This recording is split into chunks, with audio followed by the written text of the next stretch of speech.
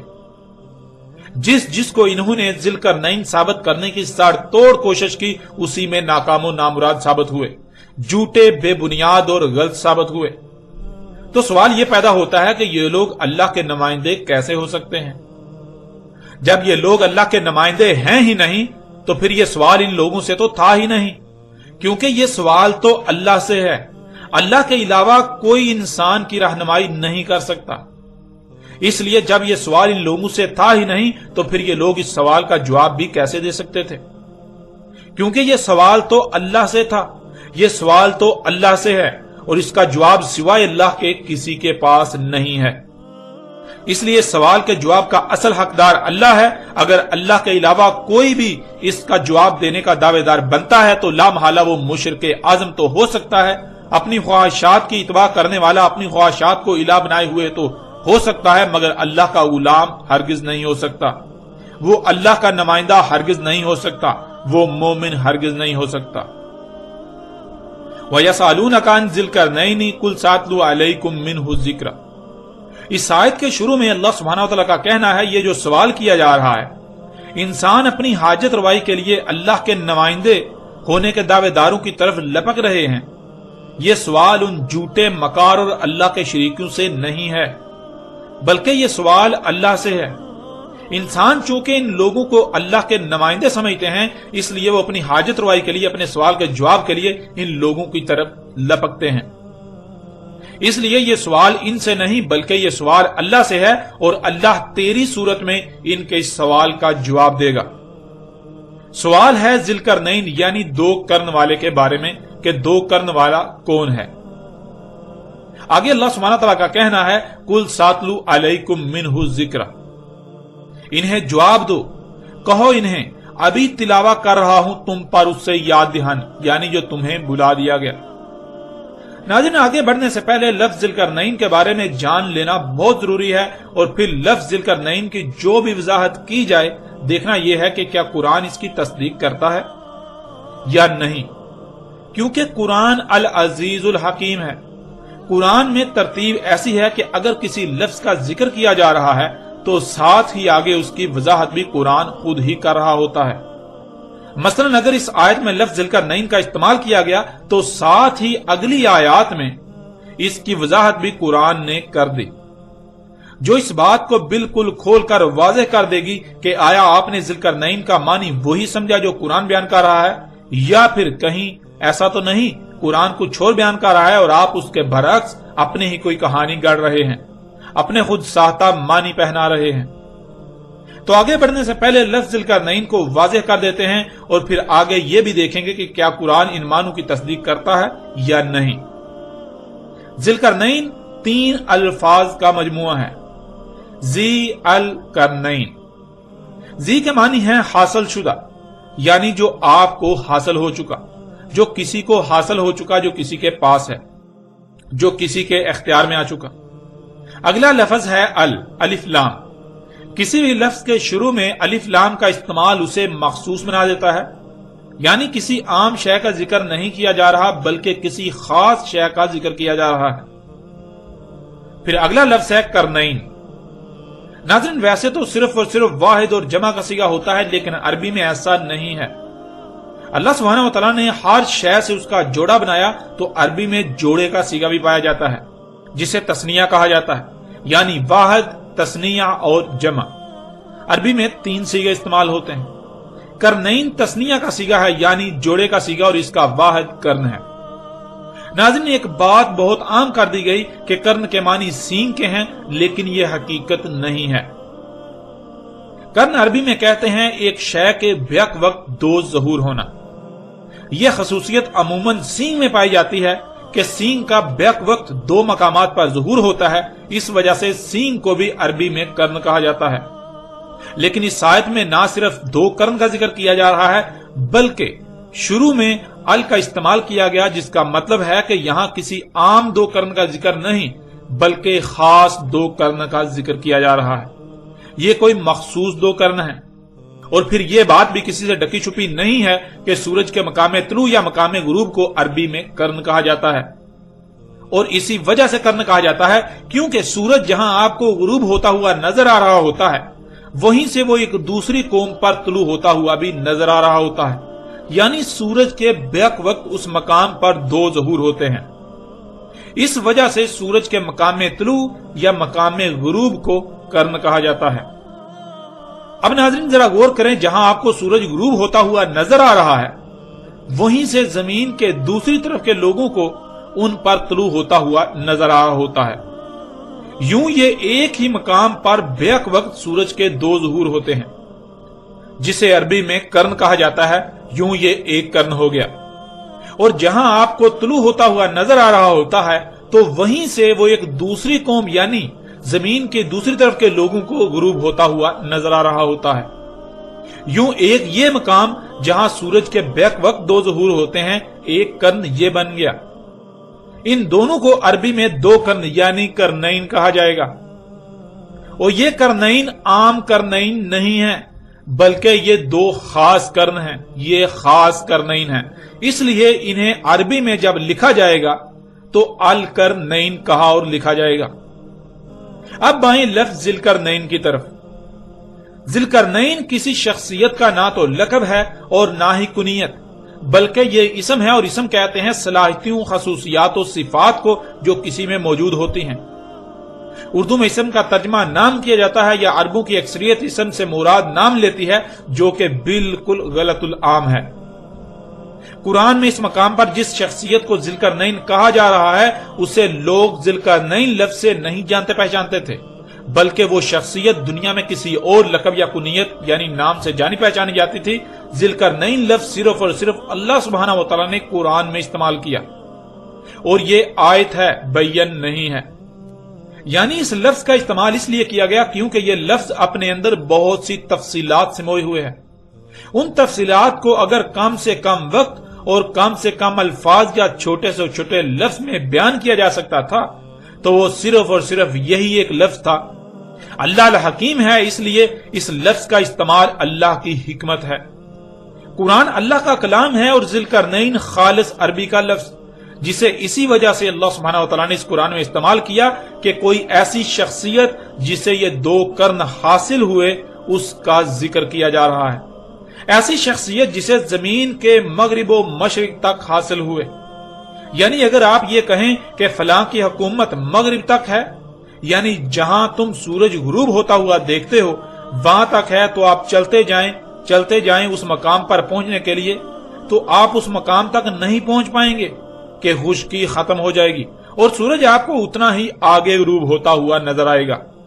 بالکل اسی طرح مشرق کی طرف بھی کہا جائے تو مطلب یہ ہے کہ زمین کے چپے چپے کا اختیار جس شخصیت کو حاصل تھا، جس شخصیت کو زمین کے مغرب و مشرق تک کا اقتدار حاصل ہوا تھا، جس شخصیت کو زمین کے یہ دونوں کرن حاصل تھے، اسے قرآن میں اللہ سبحانہ و تعالی نے ذوالقرنین کہا۔ یہ ہے ناظرین لفظ ذوالقرنین کے معنی۔ ذوالقرنین یعنی ایسی شخصیت جسے دو مخصوص کرن حاصل تھے، اور وہ دو مخصوص کرن کون سے ہیں؟ ایک وہ مقام جہاں آپ کو سورج غروب ہوتا ہوا نظر آتا ہے، دوسرا وہ مقام جہاں آپ کو سورج طلوع ہوتا ہوا نظر آتا ہے۔ وہ شخصیت جسے زمین کے مغرب و مشرق تک کا اقتدار دیا گیا، مکن دیا گیا، اختیار دیا گیا، حکومت دی گئی، اسے اللہ سبحانہ و تعالی نے قرآن کے اس مقام پر ذوالقرنین کہا۔